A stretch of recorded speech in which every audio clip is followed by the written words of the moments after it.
Γεια σας παιδιά, σήμερα θα κάνω ένα mini vlog όπως φαίνεται.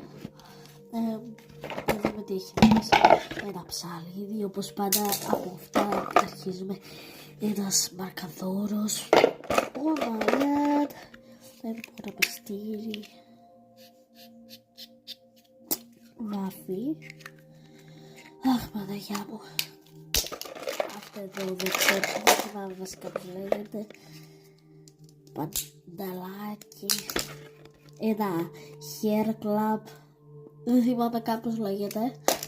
Μια ξύστρα και ένα λιποζάν. Θα τα βάλω πίσω.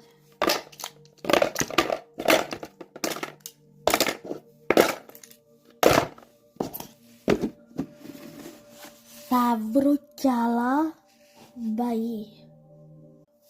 Ωραία. Εδώ βρήκα ένα καινούριο. Τα ίδια έχει. Ένα τέτοιο. Όχι, δεν έχει τα ίδια. Ένα λεξικό. Γυαλιά.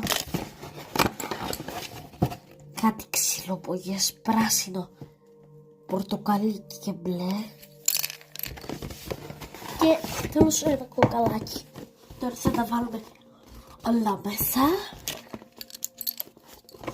Ξυλοπογιές, κοκαλάκι.